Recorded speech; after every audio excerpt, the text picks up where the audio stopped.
Okay. Awesome.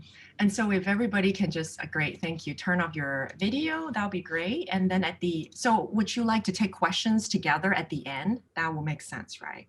Sure, Yes. yeah, that's better. Yeah. Thank you. All right, awesome. Cool. All right, I'll start. Well, good afternoon, everyone. Happy Friday.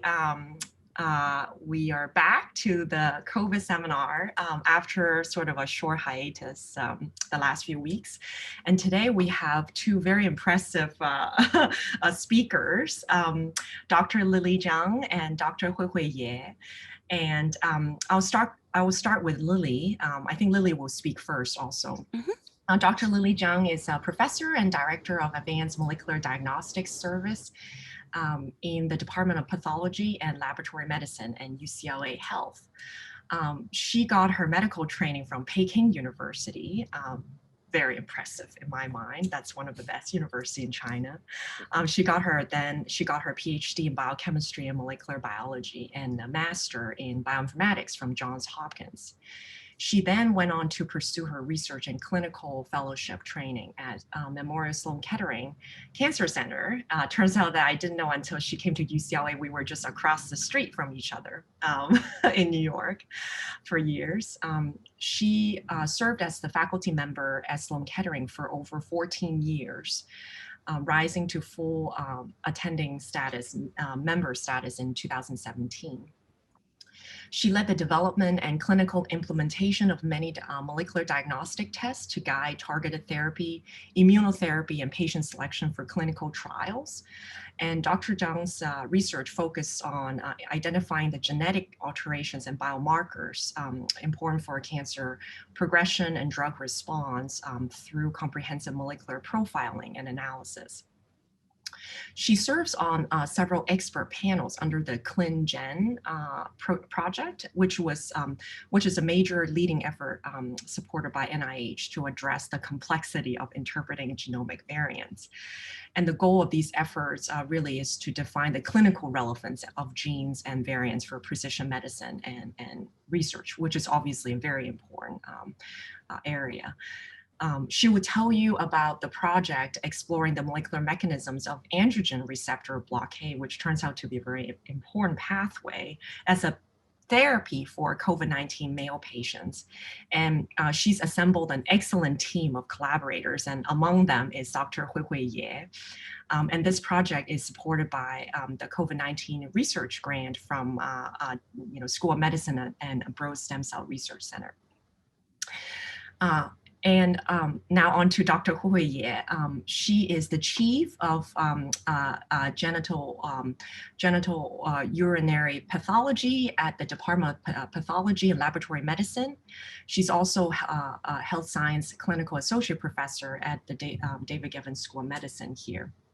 She received her pathology residency training at NYU, so also a New Yorker, a former New Yorker, genital urinary pathology fellowship training at Johns Hopkins, which also is from the same place, Johns Hopkins, that Dr. Zhang came from.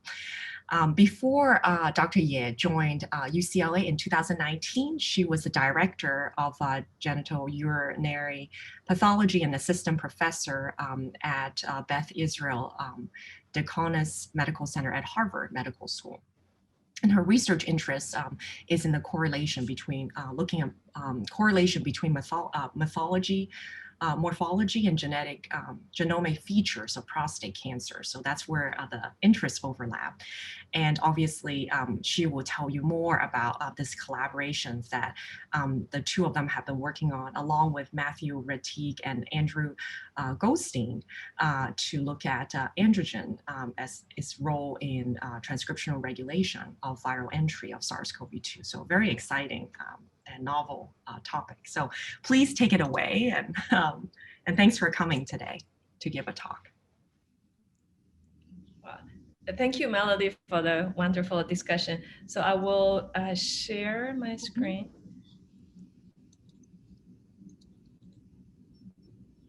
Great. Okay. Looks great. We can see it.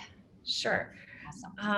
So, as Melody just introduced, so, both myself and Dr. Yer, we are not, infectious disease clinician. We are not virologists. We are not immunologists.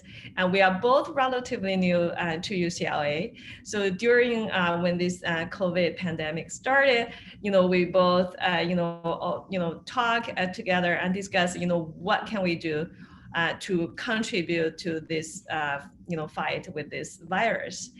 And then, so then we kept discussing and reading the literature, the newspapers, all the reports. I realized there's a gender difference in COVID-19 patients. And here are some, these data I actually relatively early, I would say in April last year. So these are some numbers. So in China, out of these 44,000 cohorts, cohort from China CDC. So the hospitalization, 2.7%, 2.8% are men, 2.8% of male patients who are infected are hospitalized versus 1.7% of female patients. And in New York City, the female versus male is, the male patients, the deaths are about twice as high as female patients. In Italy, the majority, over 3/4 of patients in ICU are men. So, and then this increased the risk to men. This has been observed in other sort of infectious disease like SARS in Hong Kong and MERS in Middle East. So this is not, so this has been observed previously in other infectious diseases. And then, so here from this paper, it shows the across the world, the male hospitalization and fatality rates are higher in male comparing with female. So the blue bars are male, the sort of orange bars are female. So this is pretty much across different areas in the world. And so we'll ask, so is there a gender difference? Would sex difference contribute to the severity and mortality of COVID-19? And we know that the hormones, sex hormones, contribute to the immunity. And so estrogen in general, they can increase the immune response. There are more genes. We know there are many genes on the X chromosome that respond to the immune, get involved. They are involved in the immune response. And then there is, in women, there is a high stress endurance levels. So, and for men in general, the testosterone can kind of decrease or inhibit this response. And there's a relatively low stress endurance level. And also related, we know, in women, in the vaccine of, all the different, all the virus infection, all the vaccines, women, the antibody levels are higher in female versus male. And also because of this kind of higher response in women, women also have a higher instance in autoimmune disease like SLE or some other autoimmune diseases. So here, interestingly, is showing in the next slide. I think everyone knows what ACE2 and TMPRSS2 are. These are the two proteins are involved in the that contributes or mediates the viral entry into the cells. And in this paper, they indicated actually the ACE2 expression and TMPRSS2 expression are much higher in testes and ovary. So that this may contribute to the kind of the delayed viral clearance in male patients.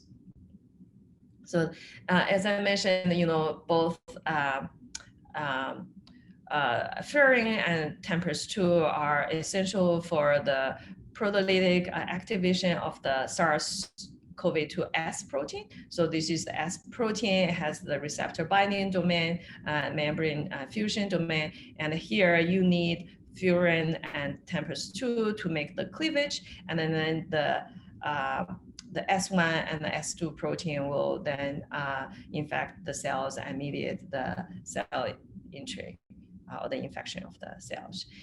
And then, so this is basically, this paper is how got us to the field.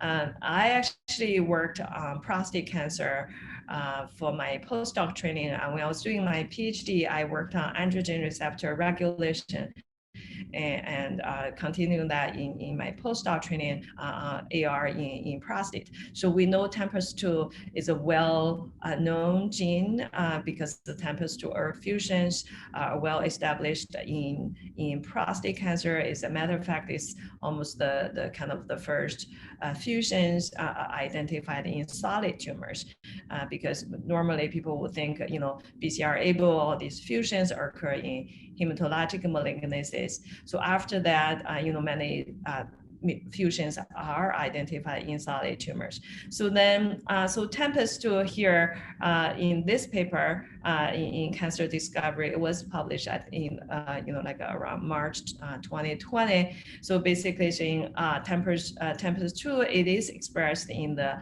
lung cells, and the expression level is kind of similar in male versus female. And here is the TMPRSS2 expression across different tissues. And then can see in the lung, it's expressed at pretty high. So basically, in this paper, basically says does this expression level offer some opportunity for COVID-19 management? And then right after that, this kind of landmark Cell paper indicated that the viral entry depends on the ACE2 and TMPRSS2. And here using this Camostat is a proteolytic inhibitor, protease inhibitor, and then that can really inhibit the viral entry. Here's they use the pseudovirus. And also we look at the whether androgen can really regulate TMPRSS2. So here in this paper, it indicated that it can upregulate TMPRSS2 in lung cells in the cell culture, and but it's upregulated both by testosterone and dexamethasone. And then here, so basically, then people would ask, would anti-androgen or androgen deprivation therapy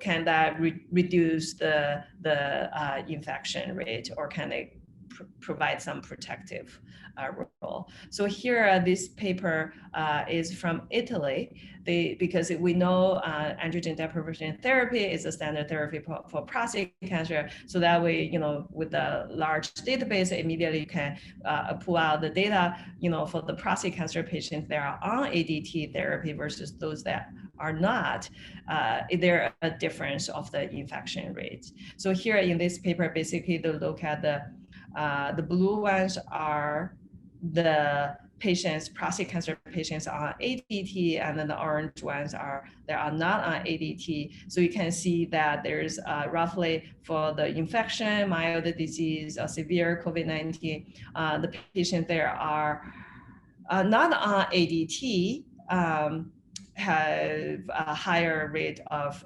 infection or having the more severe disease. It's actually, they have this table. I made this bar figure based on this table.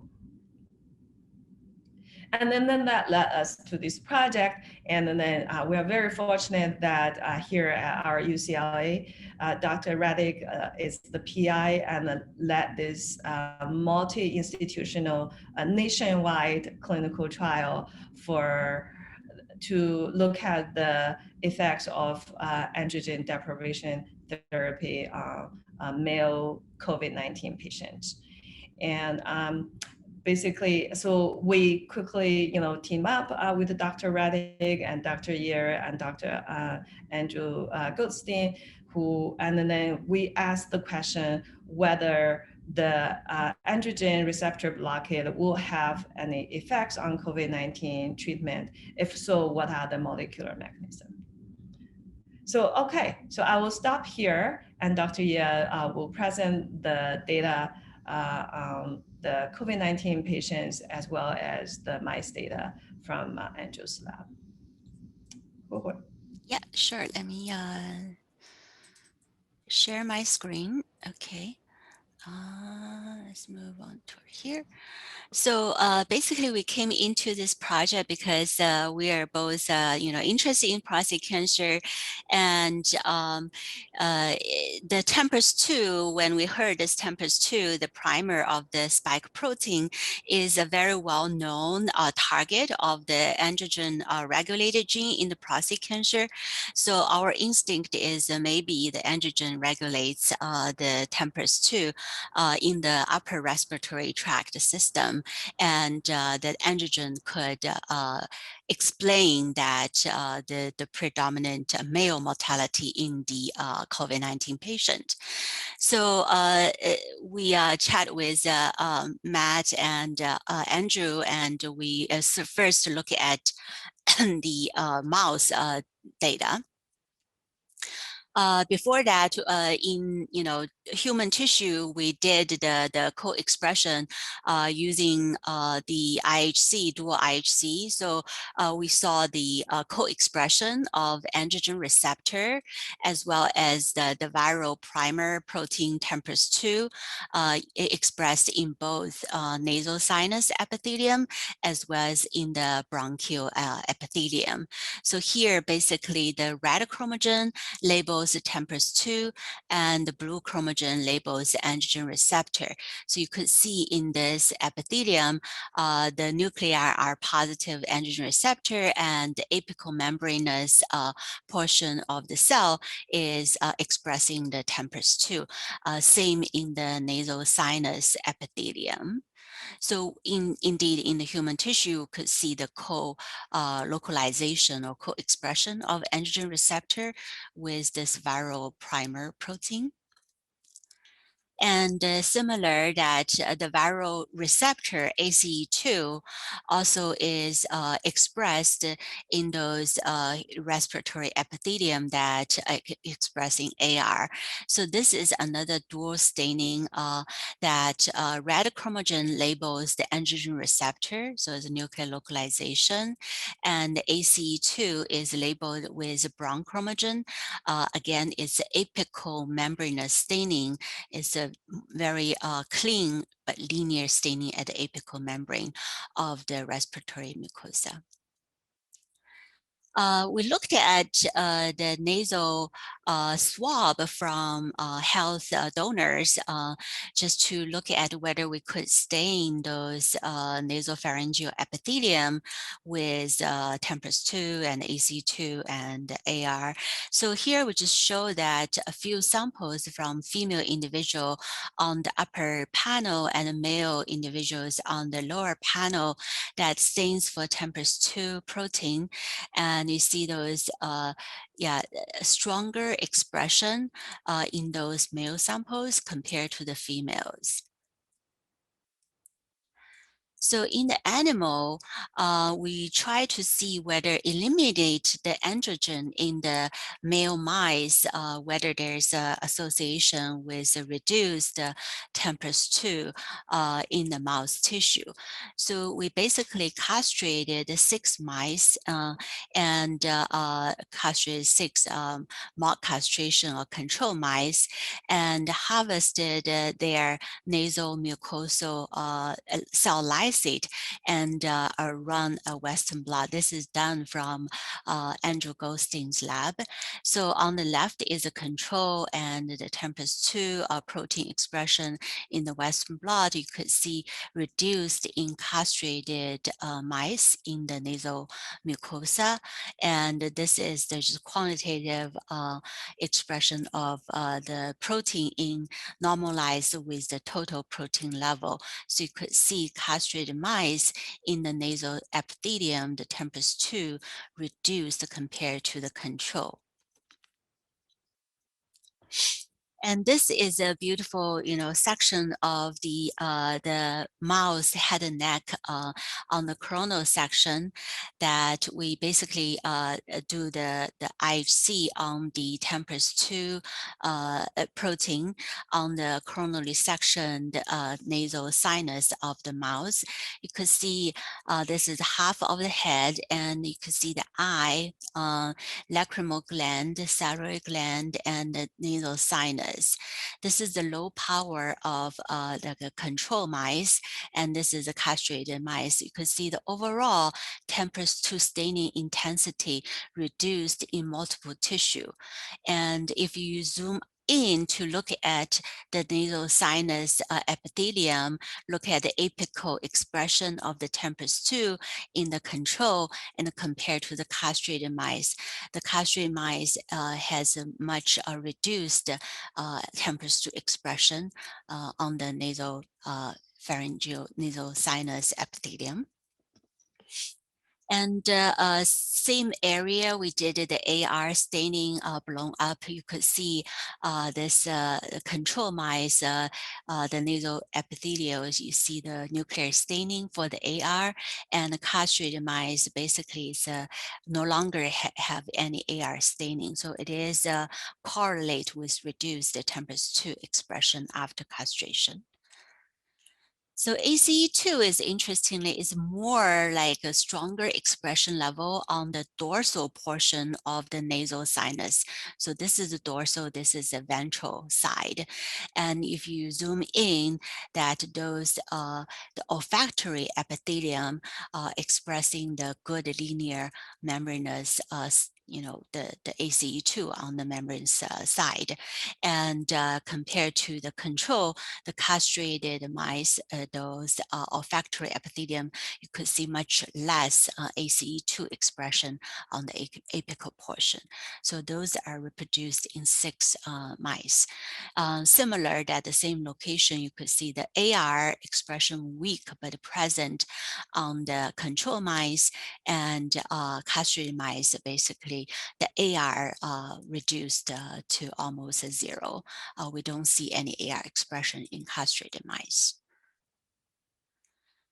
And furin is another protease similar to the TEMPRESS-2 is said to be potentially assisted the proteolytic activation of the spike protein. And furin is also ubiquitously expressed in different tissue. And same reduction of the furin protein expression level we observed after the castration of the male mice. So this basically showing that all those potentially involved in COVID SARS-CoV-2 viral entry of the host cells, those entry regulatory proteins, potentially it is an androgen receptor target. So this is just the Lily showed that the spike protein has 2 cleavage site. One is furin cleavage site, and the TEMPRESS-2 comes in to cleave another site. And the main point is basically there is a hydrophobic a fusion peptide region that after the TEMPRESS-2 cleaved at the other side just before this fusion peptide, then this fusion peptide, which is hydrophobic, will be exposed. Then this hydrophobic peptide will go into the host cell membrane and lead to the fusion. So this paper published in July last year just illustrate that the furin as well as TEMPRESS-2 both are essential for the proteolytic activation of the spike protein. They use the real SARS-CoV-2 virus to demonstrate that both the activity of the TEMPRESS-2 and the furin are required for the SARS-CoV-2 virus to enter into the lung cell lines. So the other angle of the androgen regulation is potentially not only limited to the viral entry protein, but also related to the host immune reaction. So here it's just a very straightforward picture that Andrew, when they sacrifice the mice and notice that this is the chest organ, this is the heart, this is the lung, and the thymus, which is the T cell home base. It is this white jelly-like structure in the anterior mediastinum. In the control mice, the thymus is this size, illustrated on the left, and in the castrated mice, you could see it is almost double to three times of the control mice. So it is well known that androgen deprivation or castration actually is associated with a remarkable increase of output of the T cells generated by hypertrophic thymus. So it is on the other side concordant with the conclusion that androgen probably is immune suppressive, and after castration deprived of the androgen, then the T cell immune reaction could be enhanced. On the left is just to show that the prostate and the bladder, which is called urinary sinus, that structure, which is a male organ, it is a control that we know is after castration, the male organ significantly reduced in weight. So basically castration reduced the male organ volume, but increased the thymus gland volume. Also, the Goldstein lab showed that by the Western blot of the nasal sinus mucosa that show here is two control mice, two mice treated with enzalutamide, which is a second generation androgen receptor antagonist, and bicalutamide was a first generation androgen receptor antagonist. Both the androgen receptor blockade therapy is associated with reduced TMPRSS2 protein expression in the male nasal sinus mucosa. So quantitation on the right on the diagram showing the reduction of the normalized protein expression of the TMPRSS2. So just visualize by the IHC, this is a low power picture of the nasal sinus turbinate with some minor salivary gland on the right. You could see the linear apical expression of this TMPRSS2 labeled by brown chromogen on the vehicle or control. And after treat with the mice for enzalutamide deprived the androgen signaling, you could see the significant reduced TMPRSS2 expression on the nasal sinus epithelium. And a similar reduction of the protein expression level seen in the furin and the ACE2 by treating the mice with enzalutamide for 1 week and 2 weeks. So basically it's in a good alignment with the castration result that those TMPRSS2, furin, and ACE2, which are the primer and the receptors for the SARS-CoV-2, are associated with androgen signaling, and deprived the androgen signaling was associated with reduction of the levels of those viral entry proteins. So this paper was published in iScience just a month ago, that they did a comprehensive investigation of those TMPRSS2 and ACE2 as a potential androgen regulated protein in prostate, as in the lung, and in other organ systems, see whether it is the same AR target. So basically, this is one Western blots, they showed a similar experiment that they castrated mice for 8 days and harvested lungs and the small intestine. The Western blot shows the TMPRSS2 protein remarkably diminished in the castrated mice in the lung as well as small intestine compared to the mock castration control. Our experiment in the enzalutamide-treated lungs, we didn't observe a significant the reduction in the TMPRSS2 in the lung lysate. It is possible a timing could be different.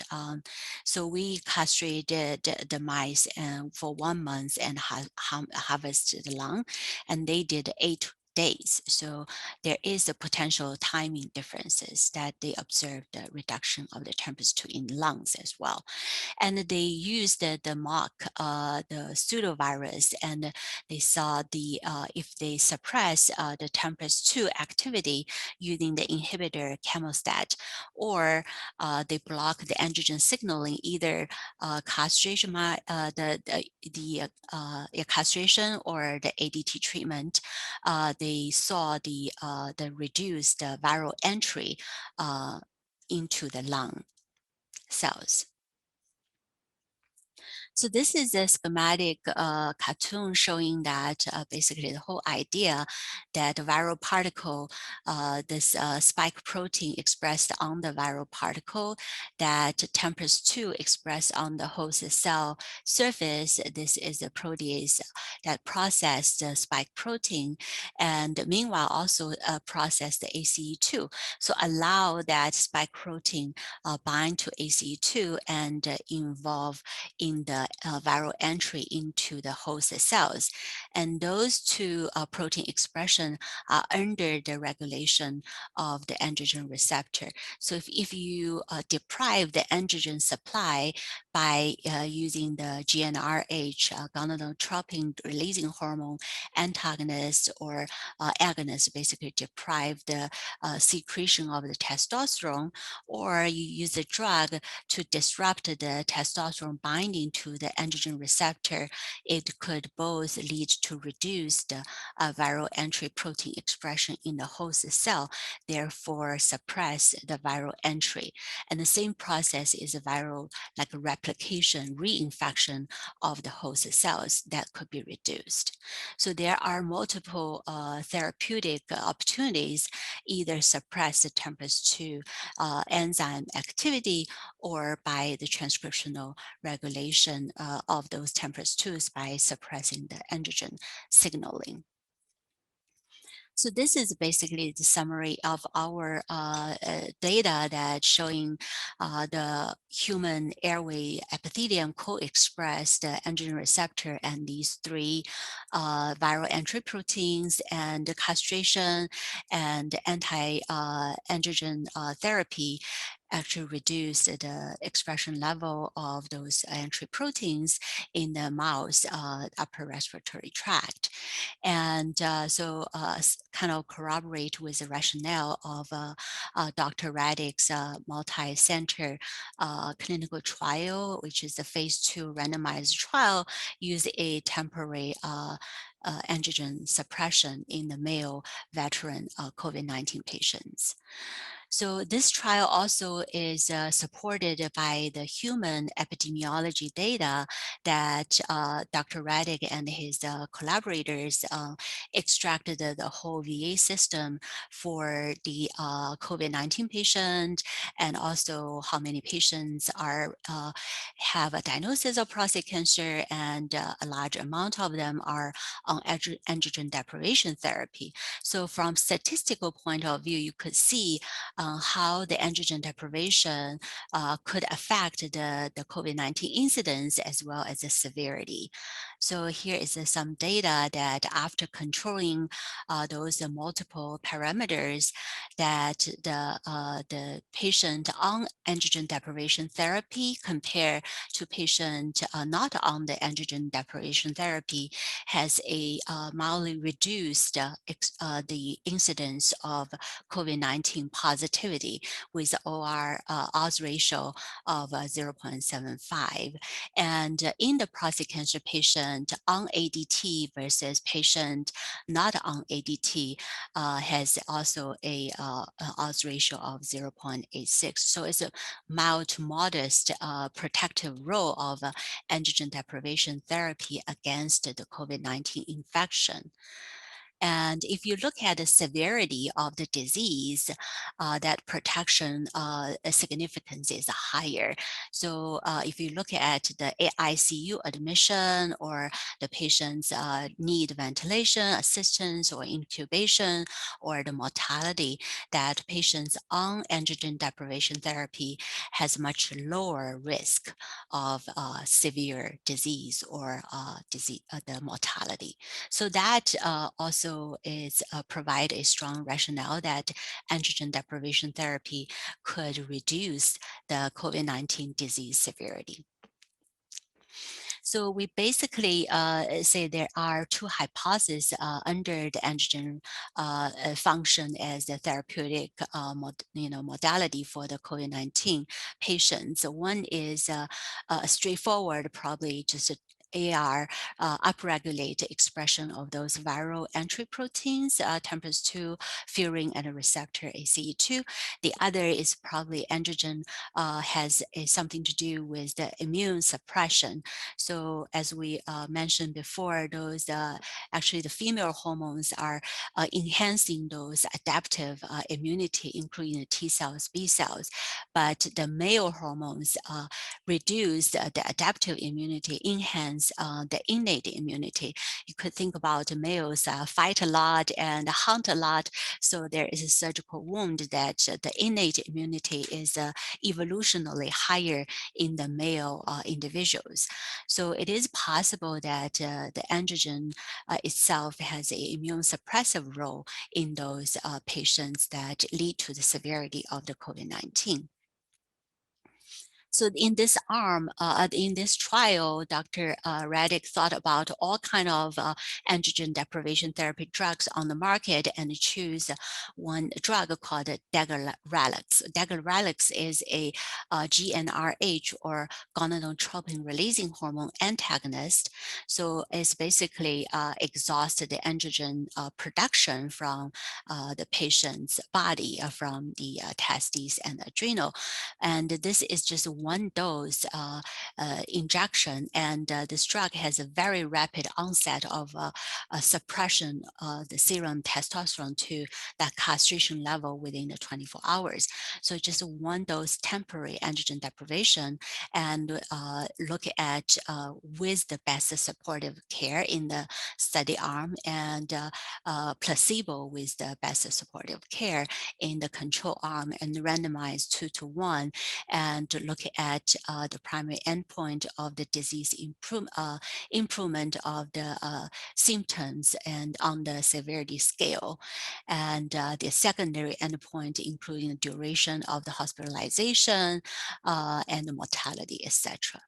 So this trial has been actively enrolling and has been launched for a year in multiple sites. So our laboratory basically is trying to see whether we could do the biomarker correlates in those patient samples. So Lily's lab will be involved in looking at germline gene alleles for AR, TMPRSS2, and ACE2, which may impact the protein expression level of the TMPRSS2 ACE2 on the normal cells. And my lab will be looking at the viral load, looking at the viral RNA by in situ hybridization, as well as the viral protein by IHC to stain those nasopharyngeal swab of the patients, as well as we look at the alteration of expression of those viral entry protein on the nasal sinus swab. Meanwhile, we collect the serum to look at the cytokines that involved in the cytokine storm. Supposedly that androgen deprivation therapy may, on the opposite side, upregulate the cytokines or immune response, and we see whether the androgen receptor blockade therapy has upregulation of those cytokine effect. So this is just one of those representative sample from the nasopharyngeal swab of a H trial patient. And again, it's a dual immunostaining, and the brown chromogen labels TMPRSS2. So this is the columnar cell that is the common type of the nasopharyngeal or nasal sinus cells, that TMPRSS2 is expressed at apical portion of the cell, and also the red chromogen labels the viral particle by labeling the RNA of the virus. So you could see that it is doable, that you could count the TMPRSS2 positive cells, look at the positive cell percentage fractions, as well as you follow the viral load along the longitudinal collections of the patient nasopharyngeal specimen. And when this trial is ongoing, that actually just 1 month ago, I read about this paper that was a company is called Applied Biology. They choose the one androgen deprivation drug, which is also a second generation AR antagonist, proxalutamide. And they choose the trial site is in Brazil, which is a developing country, and the health condition is basically healthcare condition is much poorer in there, and they have a pandemic, and they choose the mild to moderate symptom COVID patients, and they give the proxalutamide basically every day for those patients. And their publication revealed a remarkable increase of the outcome in both male and the female patients. So the trial was like 236 patients in total, almost 3-to-1 ratio, randomized into the study arm and the placebo arm. And they looked at on the day 7 after randomization, see how many patients actually tested as RT-PCR test negative on day 7. And in the treatment arm, 82% of the patients were negative on RT-PCR on day 7, and in placebo arm, only 31%. And this striking difference is equally seen in men and women. So interestingly, there a study basically showing in the female patient, anti-androgen treatment also could help the disease outcome. So also another endpoint is to look at the clinical symptom remission. The placebo arm is here. The patient take them average of 12 days to have no symptom, and in the treatment arm, only 2 days have no symptom. So if you count as the most lingering, the symptom is a loss of taste or smell. If you count this as a symptom, then the placebo arm takes an average of 22 days, have the total symptom free, the taste and the smell come back, and the treatment arm only 7 days. So it is almost like a 5 times of reduction of the disease recovery days in the treatment arm. So this we were discussing with Dr. Raddick, and I don't know whether this is very reliable data because the N was very small and in the Brazil. So anyways, it's still very encouraging that another independent team demonstrated androgen deprivation therapy effective, improving the outcome of the COVID-19 patients. So in our trial that the interim analysis, the result will be likely coming out next week. We are very looking forward to this interim analysis data. And Dr. Raddick, I believe he is on this call. So if people have any questions about this trial, definitely he would be the best expert to answer the questions. So yeah, that is all those work have been done. I think Lily, if you want to show the last slide of your PowerPoint, we could see the personnel involved in this study in my lab, as well as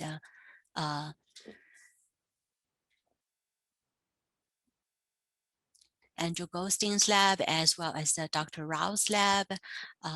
So this is the funding is Dr. Raddick received Department of VA.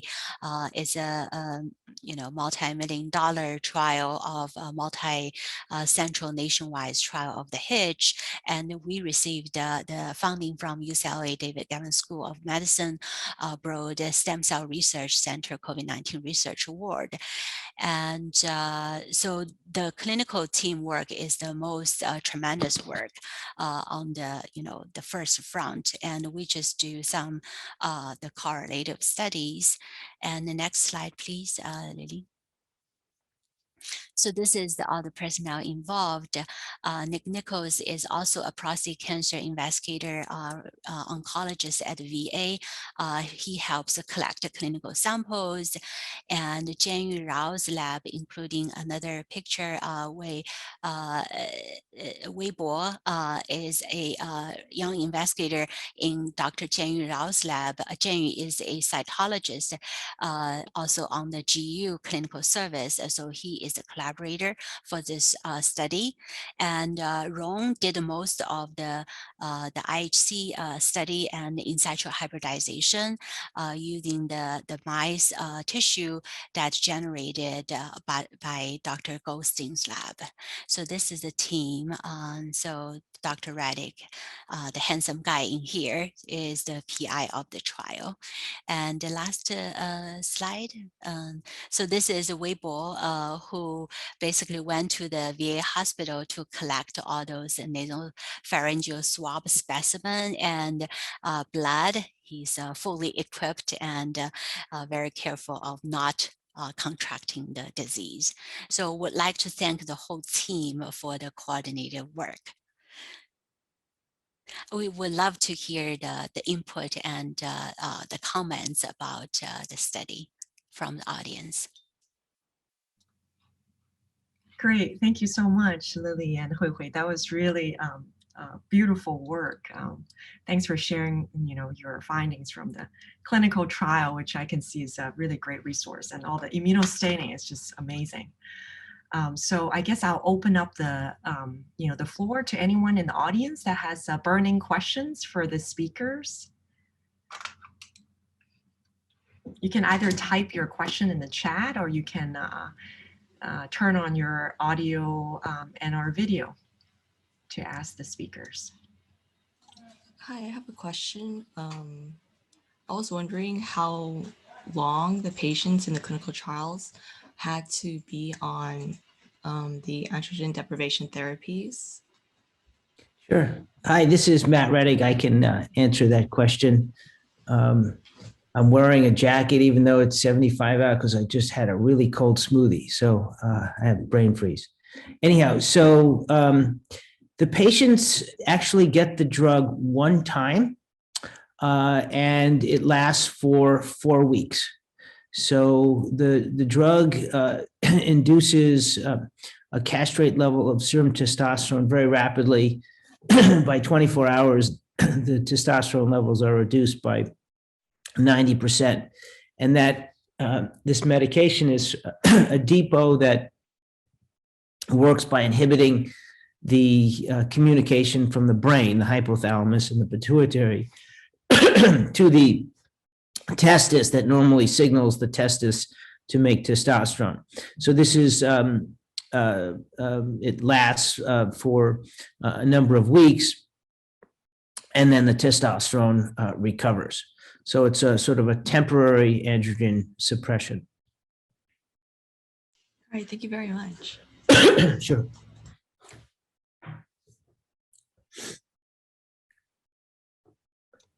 I guess while we're waiting for other questions, maybe I can jump in and ask a question. I thought the mouse phenotype of the hypertrophic thymus, that's really interesting. And therefore, Huihui, you talked about the immunosuppressive aspect of it. So I'm just curious, in the trial, also like to Matthew, do you see an increased T cell numbers in the patients treated with this therapy? Yeah, so we haven't done lymphocyte subset analysis. We do have these correlative studies that are ongoing. Even if we had those T cell subset analyses, I wouldn't be able to give you an answer because the study is blinded. And until it becomes unblinded, we won't be able to assign any correlative result with the treatment assignment. But we will be able to look at lymphocyte count because that's part of but we wouldn't have sort of lymphocyte subsets and T cell subsets. We'll be looking at cytokines, blood count levels, testosterone levels to make some sort of correlation. One of the issues with this study, especially when it began, was just the fear of contracting COVID. So one of the, in order to get sites involved, we had designed the study so that clinical coordinators and the physicians didn't actually have to make contact with the patient. There was blood is drawn, and the research blood was drawn usually in the context of just their daily labs. But we did at the West Los Angeles VA have built-in correlates, and that's why we're getting the nasopharyngeal swabs as well as additional bloods for correlative analyses. But that wasn't done at all the sites because it was really a matter of just pushback from a lot of sites not wanting to do any unnecessary tissue collection, specimen collection. Got it. So it'll be very exciting when you get all the data. When you Looking forward to it. Yeah, you'll Thanks. have a whole complete set. Yeah, it's really cool. It's very timely. Yeah. Yeah, I just want to mention, actually, Dr. Radic physically collected the nasopharyngeal swabs from his patients. So I think that truly demonstrates not only his leadership, but also his dedication to really want to identify a drug that is FDA approved, readily available, that can immediately use to patients. Yeah. So Thanks. I think we really should all thank him for his leadership. Thank you for the kind words. Thank you. Any other questions? I could just jump in on the thymic on the rebound thymopoiesis. It's a well-known phenomenon, as you all know, that with androgen blockade, and it was first identified by Richard Boyd in Australia many years ago in the mouse. And they did do some studies with Luperon, and they found in patients, and they also with androgen blockade. The somewhat complicating factor is that what you're really seeing is a change in new thymic T cells, thymic emigrants. And so you may or may not see it if you just look at total peripheral. You probably won't see it if you look at total peripheral lymphocytes. If you break them down into T cells, you may or may not because of the peripheral expansion. But of course, as far as I know, people haven't looked at this in the setting of COVID. So I think it would be a super interesting question if you're able to add on that test to see whether because T lymphopenia, of course, is very prominent in COVID, and to see whether you get a faster recovery of T cells in the setting of androgen blockade would be fascinating.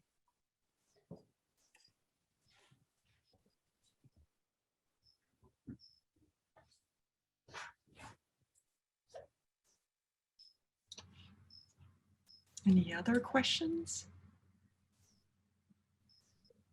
Thank you for that comment, Gabe. That's really interesting. I agree with. Oh yeah, Crystal. I want to invite all the T-cell immunologists to jump in. I agree with Gay that, you know, it would be wonderful to look at the naive T cells, which you would have to do, you know, with markers as CD31 and CD45RA in the peripheral blood in order to know anything. But yeah, the Richard Boyd study, I was going to bring that up too, because I remember his first mention of that when it was really funny at the Thymic workshop in the Netherlands in Rolduc. And everybody said, what, castrating people? Yeah, so thanks, Gabe, for bringing it up. Awesome. Thank you, Gay and Crystal. And I guess I just want to add a point, sort of highlighting the significance of temperus too. That, I'm sure you saw the work with the work on looking at sort of primary epithelium, right, lung epithelial cells versus cancer cell lines, because we know hydrochloroquine doesn't work very well in humans. And what it's been found is that in viral cells, hydrochloroquine works really well targeting the viral entry through endocytosis mechanism. It turns out that for primary lung epithelial, at least this is from a recent stem cell talk by Hans Clevers, he mentioned that in their lung organoid system, it seems like temperus is the major mode of entry for the virus. It's actually direct fusion at the cell membrane. So I think that also highlights how important this work is. That this mechanism is definitely, I think, it's going to be more important in vivo than the other pathway. So. This is Matt Redding. I just want to say, first of all, thanks everyone for being such a great host. But I just wanted to comment about how what we're seeing is really a convergence of cancer research and infectious diseases. So you have GU pathologists, GU medical oncologists like myself, who also do prostate cancer research in the lab, and having seen this cell paper that the virus uses TMPRSS2 and ACE2 to gain cellular entry. And it was just, the fact that I do prostate cancer research, which led to the hypothesis. Of course, we hope the hypothesis is true, but I think that's I think a good lesson, at least for me, about how different disciplines can affect one another in a positive way. Definitely, no, it's very exciting when when everybody, actually you were all interested in studying the same thing, but from different angles. Yeah, it's very exciting. Right, but we all share the experience working on prostate.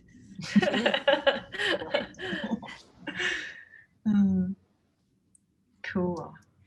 All right. If Okay. there are no other questions, anyone else?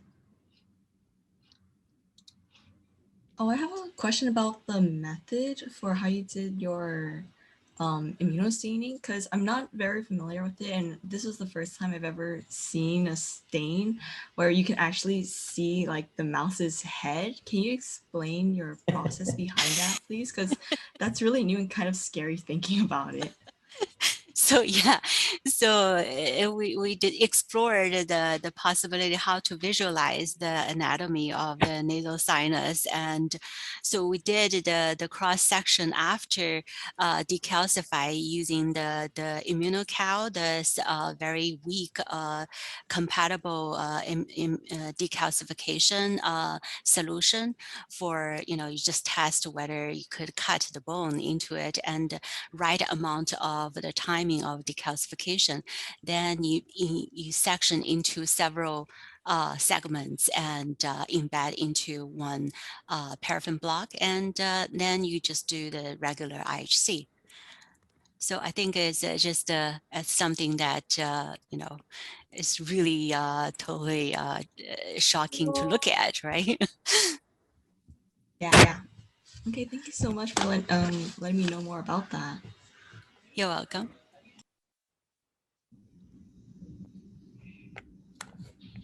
All right, great. Well, thank you for all the great questions and comments. And thank you, Matt, also for joining us. Okay, thank you. Thanks so much for a great presentation. Thank you. Bye-bye. Yeah, bye-bye. Thank you, Melody, for hosting Have a this. good weekend, everyone. Bye-bye. Thank you. Thank you all.